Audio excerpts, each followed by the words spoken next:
ಮೊಟ್ಟೆಯಲ್ಲಿ cancer ಅಂಶದ ವಿಷಯ ಅಧಿವೇಶನದಲ್ಲಿ ಪ್ರಸ್ತಾಪ ಆಯಿತು. ಪ್ರಶ್ನೋತ್ತರದ ವೇಳೆ ಶಾಲಾ ಮಕ್ಕಳಿಗೆ ನೀಡುವ ಮೊಟ್ಟೆಯ ಕುರಿತು ಶಿಕ್ಷಣ ಸಚಿವ ಮಧು ಬಂಗಾರಪ್ಪ ಉತ್ತರ ನೀಡ್ತಾ ಇದ್ರು. ಈ ವೇಳೆ ಆತಂಕವನ್ನ ವ್ಯಕ್ತಪಡಿಸಿದ ಬಿಜೆಪಿ ಸದಸ್ಯ ಸುನಿಲ್ ಕುಮಾರ್ ಮೊಟ್ಟೆ ಬಗ್ಗೆ ಇರುವ ಆತಂಕದ ಬಗ್ಗೆ ಆರೋಗ್ಯ ಸಚಿವರು ಸ್ಪಷ್ಟನೆ ಕೊಡಲಿ ಅಂತ ಆಗ್ರಹಿಸಿದರು. ಇದಕ್ಕೆ ಆರೋಗ್ಯ ಸಚಿವ ದಿನೇಶ್ ಗುಂಡೂರಾವ್ ಅವರು ಈಗಾಗಲೇ ಈ ಬಗ್ಗೆ ಸಾರ್ವಜನಿಕವಾಗಿ ಮಾಹಿತಿ ಕೊಟ್ಟಿದ್ದೀನಿ, ಯಾವುದೇ ಆತಂಕ ಪಡುವಂತ ಅಗತ್ಯತೆ ಇಲ್ಲ. ಒಂದು ಕಂಪನಿಯ ಮೊಟ್ಟೆ ಬಗ್ಗೆ ಆತಂಕ ಎದುರಾಗಿತ್ತು, ಆಂಟಿಬಯೋಟಿಕ್ ಬಳಕೆ ಮಾಡಿದ್ದಾರೆ ಅಂತ ಹೇಳಲಾಗಿತ್ತು. ಕೇಂದ್ರದ ಫುಡ್ ಸೇಫ್ಟಿ ಇಲಾಖೆ ಹಾಗೂ ನಾವು ಈ ಬಗ್ಗೆ ಗಮನಿಸಿದ್ದೇವೆ. ಕಳೆದ ವರ್ಷ 147 ಮಾದರಿ ಪರೀಕ್ಷೆಯನ್ನ ಮಾಡಿದ್ವಿ. ಅದರಲ್ಲಿ ಒಂದು ಫೇಲ್ ಆಗಿತ್ತು, ಬೇರೆ ಎಲ್ಲ ಸ್ಯಾಂಪಲ್ ಉತ್ತಮವಾಗಿತ್ತು. ಯಾವುದೇ ಆತಂಕ ಬೇಡ, ಮೊಟ್ಟೆ ಆರೋಗ್ಯಕ್ಕೆ ಒಳ್ಳೆಯದು ಅಂದಿದ್ದಾರೆ. ಕಳೆದ 2 ದಿನಗಳಿಂದ ಮೊಟ್ಟೆದೊಂದು ಸ್ವಲ್ಪ ಆತಂಕದ ಬೇರೆ ಬೇರೆ ಚರ್ಚೆಗಳು ಬರ್ತಾ ಇದೆ. ಹಾಗಾಗಿ ಮಾನ್ಯ ಆರೋಗ್ಯ ಸಚಿವರು ಇಲ್ಲೇ ಇದ್ದಾರೆ. ಮೊಟ್ಟೆಯಿಂದ ಏನು ಆತಂಕ ಇದೆಯಾ, ಅದಕ್ಕೆ ಅನಾರೋಗ್ಯ ಇದೆಯಾ, ಇದನ್ನು ವಿಶ್ವಾಸದ ಮಾತನ್ನ ಒಂದು ಸದನದ ಮುಖಾಂತರ ವಿದ್ಯಾರ್ಥಿಗಳಿಗೆ ಹೇಳಬೇಕು, ರಾಜ್ಯ ಜನರಿಗೆ ಹೇಳಬೇಕು. ಈಗಾಗಲೇ ಆ ವಿಷಯದ ಬಗ್ಗೆ ನಾನು ಸಾರ್ವಜನಿಕ ಇದರಲ್ಲೆಲ್ಲ ಹೇಳಿದ್ದೀನಿ. ಯಾವುದೇ ರೀತಿ ಆತಂಕ ಪಡಬೇಕಾಗಿಲ್ಲ. ಅದು ಯಾವುದೋ ಒಂದು ಕಂಪನಿ ಎಗಾಸ್ ಅಂತ ಇರುವಂಥ ಕಂಪನಿ ವಿಚಾರದಲ್ಲಿ ಆಗಿರುವಂಥದ್ದು. ಆಂಟಿಬಯೋಟಿಕ್ ಯಾವುದು ಉಪಯೋಗ ಮಾಡ್ಬೋದು ಮಾಡಿದ್ದಾರೆ ಅಂತ ಅದು ಕೇಂದ್ರದ ಫುಡ್ ಸೇಫ್ಟಿ ಅವರು ಕೂಡ ನೋಡ್ತಾ ಇದ್ದಾರೆ, ನಾವು ನೋಡ್ತಾ ಇದ್ದೀವಿ. ಕಳೆದ ವರ್ಷ ನಾನು ಸುಮಾರು 147 ಮಾದರಿಗಳನ್ನು ನಾನು ಪರೀಕ್ಷೆ ಮಾಡಿಸಿದ್ದು. ಅದರಲ್ಲಿ ಒಂದೇ ಒಂದು ಮಾತ್ರ ಫೇಲ್ ಆಗಿತ್ತು, ಮಿಕ್ಕಿದ್ದೆಲ್ಲ ಚೆನ್ನಾಗಿತ್ತು ಕ್ವಾಲಿಟಿ. ಹೋದ ವರ್ಷ ನಾವು ಟೆಸ್ಟ್ ಮಾಡಿದಾಗ ಮೊಟ್ಟೆಗಳದೆಲ್ಲ. ಸೊ ಅದರಿಂದ ಯಾವುದೇ ಆತಂಕ ಪಡಬೇಕಾಗಿಲ್ಲ. ಮೊಟ್ಟೆಗಳು ಕೊಡ್ಬೋದು, ತಿನ್ಬೋದು, ಅದು ಒಳ್ಳೆಯ ಆರೋಗ್ಯಕ್ಕೆ ಒಳ್ಳೆ. ಹಂಗೆ ಇದರಲ್ಲಿ ಒಂದೇ ಒಂದು ಕೇಳೋದು ನಾನು, ಈ ಒಂದು ಫೇಲ್ ಆಗಿತ್ತು ಅಂತ ಹೇಳಿದ್ರಲ್ಲ, ಅದು ಯಾವುದು? ಸಾರ್ವಜನಿಕರಿಗೆ ಮಾಹಿತಿಯನ್ನು ಯಾಕೆ ಕೊಡಲಿಲ್ಲ? ಅದು ಬಳಕೆಯಲ್ಲಿ ಇದೆಯಾ? ಒಂದು ಫೇಲ್ ಆಗಿರೋದು ಯಾವುದದು? ಬ್ಲಾಕ್ ಲಿಸ್ಟ್ ಹಾಕಬೇಕಾಗತ್ತೆ, ಹೇಳಬೇಕಾಗಿತ್ತಲ್ವ. ಒಂದು ಫೇಲ್ ಆಗಿತ್ತು ಅಂತ ಹೇಳಿ, ಎಲ್ಲ ಸ್ಯಾಂಪಲ್ ಉತ್ತಮವಾಗಿತ್ತು, ಒಂದು ಮಾತ್ರ ಫೇಲ್ ಆಗಿತ್ತು. ಅದು ಮಾರ್ಕೆಟಲ್ಲಿ ಎಲ್ಲಾದರೂ ಇತ್ತಾ? ಅವ್ರು ಮತ್ತೇನಾದರೂ ಬೇರೆ ಹೆಸರಿನಲ್ಲಿ ಶುರು ಮಾಡಿದ್ರಾ? ಈ ಬಗ್ಗೆ ಕ್ಲಾರಿಟಿಯನ್ನು ಯಾರು ಕೇಳಲಿಲ್ಲ. ಯಾಕೆ ಬಿಜೆಪಿಯವರು? ಮಾನ್ಯ ಆರೋಗ್ಯ ಸಚಿವರು ವಿಚಾರ ಹೇಳಬೇಕಾಗಿತ್ತು. ಫೇಲ್ ಆಗಿದ್ದು ಯಾವುದದು? ಎಷ್ಟು ಜನ ಬಳಕೆ ಮಾಡಿದ್ರು ಯಾರಿಗೂ ಗೊತ್ತು. ಕ್ಲಾರಿಟಿ ಕೊಟ್ಟು ಸುಮ್ಮನೆ ಆಗ್ಬಿಟ್ರು. ಅವ್ರವ್ರ ಏರಿಯಾಗಳೆಲ್ಲ ಅದೇ ಕಂಪನಿ ಮಾರಾಟ ಮಾಡ್ತಾ ಇದ್ರೆ, ಅದನ್ನು ಖರೀದಿ ಮಾಡ್ತಾ ಇದ್ರೆ ಜನರಿಗೆ ಗೊತ್ತಾಗೋದಾದ್ರೂ ಹೇಗೆ? ದಯವಿಟ್ಟು ಹೇಳಿ, ಅದು ಫೇಲ್ ಆಗಿದ್ದು ಯಾವುದು ಅಂತ. ಬಳಕೆ ಮಾಡೋದಾದ್ರೆ ನಿಲ್ಲಿಸ್ತಾರೆ. ಕೇಂದ್ರ ಮತ್ತು ರಾಜ್ಯ ಸರ್ಕಾರ ಅನರ್ಹ ಬಿಪಿಎಲ್ ಕಾರ್ಡ್ಗಳನ್ನು ಪಟ್ಟಿ ಮಾಡಿದೆ. ಅನರ್ಹ ಕಾರ್ಡ್ಗಳನ್ನು ಲಿಸ್ಟ್ ಔಟ್ ಮಾಡಿ ಕಾರ್ಡ್ಗಳ ಪರಿಷ್ಕರಣೆ ಮಾಡಿದೆ. ಈಗಾಗಲೇ ರಾಜ್ಯದಲ್ಲಿ ಸುಮಾರು 21 ಲಕ್ಷ ಕಾರ್ಡ್ಗಳು ಅನರ್ಹವಾಗಿದ್ದು, ಅಂತಹ ಕಾರ್ಡ್ಗಳಿಗೆ ಅಕ್ಕಿ ಸಿಗ್ತಾ ಇಲ್ಲ. ಈಗಾಗಲೇ ಡಿಲೀಟ್ ಮಾಡಿದ್ದಾರೆ. ಮನೆ ಮನೆಗೂ ತೆರಳಿ ಪರಿಶೀಲನೆ ಮಾಡಿ ಅನರ್ಹರಿಂದ ಅರ್ಹರಿಗೆ ಕಾರ್ಡ್ ನೀಡಲು ಮುಂದಾಗಿದ್ದಾರೆ. ಕೇಂದ್ರ ಸರ್ಕಾರ ಒಟ್ಟು 12 ಮಾನದಂಡಗಳನ್ನು ಗುರಿಯಾಗಿಟ್ಟುಕೊಂಡು 7,76,206 ಕಾರ್ಡನ್ನು ಡಿಲೀಟ್ ಮಾಡಿದರೆ, ರಾಜ್ಯ ಸರ್ಕಾರ 4 ಮಾನದಂಡಗಳ ಆಧಾರವಾಗಿ 13 ಲಕ್ಷ ಕಾರ್ಡ್ಗಳನ್ನು ಡಿಲೀಟ್ ಮಾಡಿದೆ. ಇದಕ್ಕೆ ಯಾವೆಲ್ಲ ಮಾನದಂಡವನ್ನು ಆಧರಿಸಿದ್ದಾರೆ ಅನ್ನೋದನ್ನ ನೋಡೋಣ. ನೋಡಿ, 21 ಲಕ್ಷ ಬಿಪಿಎಲ್ ಕಾರ್ಡ್ ಡಿಲೀಟ್ ಅನ್ನ ಮಾಡಿರುವಂತ ವಿಚಾರ. ಅದಕ್ಕೆ ಕೇಂದ್ರದ ಮಾನದಂಡಗಳೇನು ಅಂತಂದ್ರೆ, ವಾರ್ಷಿಕ ಆದಾಯ 1,20,000ಕ್ಕಿಂತಲೂ ಕೂಡ ಹೆಚ್ಚಿರುವಂತವ್ರು ಎಷ್ಟು ಜನ ಇದ್ದಾರೆ ಅಂತಂದ್ರೆ 5,80,415 ಜನ ಇದ್ದಾರೆ. ಬೇರೆ ರಾಜ್ಯದವರು 73,859. 12 ತಿಂಗಳಿಂದ ಅಕ್ಕಿ ಪಡೆಯದವರ ಸಂಖ್ಯೆ 40,833. ಅದನ್ನು ಪಡ್ಕೊಂಡಿಲ್ಲ ಅಂತ ಅವ್ರ ಅವಶ್ಯಕತೆ ಇಲ್ಲ ಅಂತ ಅರ್ಥ ಅಂತ ಅವ್ರು ಕನ್ಸಿಡರ್ ಮಾಡಿರೋದು. PM ಕಿಸಾನ್ ಯೋಜನೆಯಡಿ 7.5 ಎಕರೆಗಿಂತ ಹೆಚ್ಚು ಭೂಮಿ ಇರುವವರು 34,710 ಇದ್ದಾರಂತೆ. ಕಂಪನಿಗಳು ಡೈರೆಕ್ಟ್ ಆಗಿರುವವರು 21,402.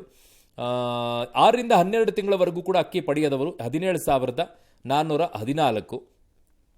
GST ಹೊಂದಿದ್ದು 25 ಲಕ್ಷಕ್ಕಿಂತ ಹೆಚ್ಚು ವಹಿವಾಟನ್ನು 2,695. 100 ವರ್ಷ ಮೇಲ್ಪಟ್ಟ ಮೃತ ಫಲಾನುಭವಿಗಳು ಈ 2,050.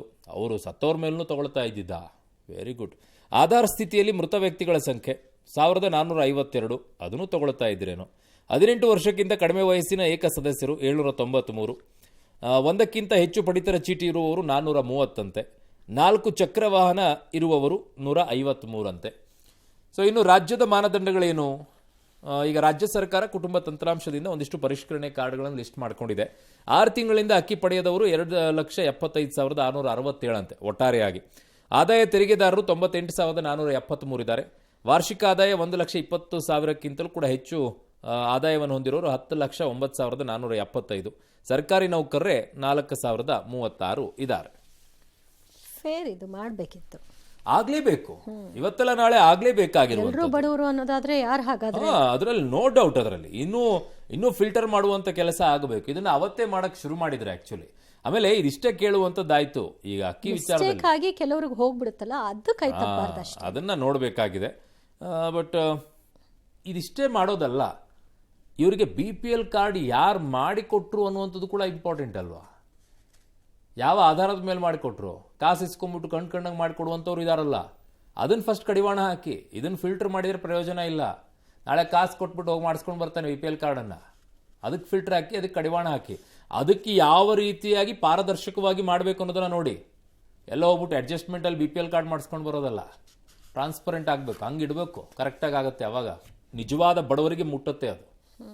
ಜೀನಿ ಸ್ಲಿಮ್ ರೆಫರ್ ಮಾಡ್ಬೇಕಾದ್ರೆ ಕಾರಣ ಏನಂದ್ರೆ ವೇಟ್ ಲಾಸ್ ಸಲುವಾಗಿ ನನ್ ಬಾಳ ಜನ ಕೇಳಿದ್ರು. ಫಸ್ಟ್ ನಾನ್ ತಗೊಂಡು ನನಗೆ ರಿಸಲ್ಟ್ ಬಂದ್ಮೇಲೆ ಆಮೇಲೆ ನಾನು ಜೀನಿ ಸ್ಲಿಮ್ ಇನ್ನೊಬ್ಬರಿಗೆ ಪ್ರಿಪೇರ್ ಮಾಡಿದ್. ಸುಸ್ತಾಗೋದು ಕಡಿಮೆ ಆಯ್ತು, ವೀಕ್ನೆಸ್ ಅದು ಏನೂ ಇಲ್ಲ, ಪೂರಾ ಹೆಲ್ದಿ ಅದೇನೆ. ವೇಟ್ ಜಾಸ್ತಿ ಇರೋರಲ್ಲಿ ಏನೇ ಡೌಟ್ ಇಲ್ಲದೆ 100% ಬಳಸಬಹುದು. ಪ್ರತಿದಿನ ನಮ್ಮ ಜೀನಿ ಸ್ಲಿಮ್ ನ ಯೂಸ್ ಮಾಡಿ ಯಾವುದೇ ಸೈಡ್ ಎಫೆಕ್ಟ್ ಇಲ್ದಂಗೆ ನೀವು ಸಣ್ಣ ಆಗ್ತೀರಾ. ಸರ್ಕಾರವನ್ನ ಸುಭದ್ರ ಮಾಡಿಕೊಳ್ಳಲು ಜಾರಿಗೆ ತಂದಂತಹ ಗ್ಯಾರಂಟಿ ಯೋಜನೆಗಳು ಆರ್ಥಿಕ ಸಂಕಷ್ಟಕ್ಕೆ ಸಿಲುಕಿ ನೆಲ ಕಚ್ಚಿವೆ. ಗೃಹಲಕ್ಷ್ಮಿ ಯೋಜನೆಯ ಹಣ ಬಾಕಿ ಉಳಿಸಿಕೊಂಡಿರುವ ರಾಜ್ಯ ಸರ್ಕಾರ ಶಕ್ತಿ ಯೋಜನೆಯ ಸಾವಿರಾರು ಕೋಟಿ ಹಣವನ್ನು ಬಾಕಿ ಉಳಿಸಿಕೊಂಡಿರುವುದು ಈಗ ದಾಖಲೆ ಸಮೇತ ಬೆಳಕಿಗೆ ಬಂದಿದೆ.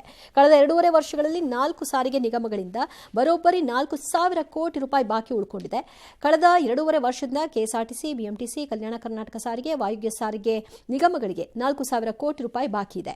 ಈ ಬಗ್ಗೆ ಪಬ್ಲಿಕ್ ಟಿವಿ ವಿಸ್ತೃತ ವರದಿ ಬೆನ್ನಲ್ಲೇ ಶಕ್ತಿ ಯೋಜನೆಗೆ ಅನುದಾನವನ್ನು ರಿಲೀಸ್ ಮಾಡಿದ್ದಾರೆ. ಅದು ಎಷ್ಟು? 4 ನಿಗಮಗಳಿಗೆ 441 ಕೋಟಿಯಷ್ಟು ಬಿಡುಗಡೆ ಆಗಿದೆ. ಆ ಮೂಲಕವಾಗಿ ಎಲ್ಲಾ 4 ನಿಗಮಗಳಿಗೂ ಹಂಚಿಕೆ ಆಗುತ್ತೆ. ಇತ್ತ ಗೃಹಲಕ್ಷ್ಮಿಯರ ಹಣವೂ ಕೂಡ ಬಾಕಿ ಉಳ್ಕೊಂಡಿದೆ. 2023 ಜೂನ್ ತಿಂಗಳಿನಲ್ಲಿ ಯೋಜನೆ ಆರಂಭವಾಗಿ ಮೊದಲ ಕಂತು ಹಾಕಿದ್ದು 2023 ಆಗಸ್ಟ್ನಲ್ಲಿ. 2023ರಲ್ಲಿ ಒಟ್ಟು 5 ತಿಂಗಳು ಖಾತೆಗೆ ಹಣ ಹಾಕಿದ್ರು. 2024ರಲ್ಲಿ 12 ತಿಂಗಳು ಗೃಹಲಕ್ಷ್ಮಿ ಖಾತೆಗೆ ಹಣ ಜಮೆ ಆಯಿತು. ಆದರೆ 2025ರಲ್ಲಿ ಗೃಹಲಕ್ಷ್ಮಿ ಯೋಜನೆಗೆ ಆರ್ಥಿಕ ವಿಘ್ನ ಎದುರಾಯಿತು. ಉಚಿತ ಬಸ್ ಪ್ರಯಾಣ ಕೊಟ್ಟಿರೋದು ಬಿಜೆಪಿಯವರಿಗೆ ಸಹಿಸಲ್ಲ. ಯಾಕಂದ್ರೆ ಅವರು ಮಹಿಳಾ ವಿರೋಧಿಗಳು. ಅಧಿಕಾರ ಬಿಟ್ಟುಕೊಟ್ಟಂತ ಸಂದರ್ಭದಲ್ಲಿ 4,000 ಕೋಟಿ ಸಾಲ ಬಿಟ್ಟು ಹೋಗಿದ್ದಾರೆ. ಅವರು ಮಾಡಿರ್ತಕ್ಕಂಥ ಸಾಲವನ್ನ ನಾವು ತೀರಿಸ್ತಾ ಇದ್ದೀವಿ. ಶಕ್ತಿ ಯೋಜನೆ ಅದರಲ್ಲೂ ಕೂಡ ಪೆಂಡಿಂಗು. ಆ ಕಾರ್ಮಿಕರೆಲ್ಲ ಬೀದಿಗಿಳಿದು ಹೋರಾಟಕ್ಕೆ ಇಳಿದಿದ್ದಾರೆ. ಈಗೆಲ್ಲ ಕಾಂಗ್ರೆಸ್ ಸರ್ಕಾರವೇ ಒಪ್ಕೊಂಡಿದೆ. ಮಾನ್ಯ ಸಚಿವರು ಸದನದಲ್ಲಿ ಕ್ಷಮೆಯಾಚನೆಯೂ ಮಾಡಿದ್ದಾರೆ.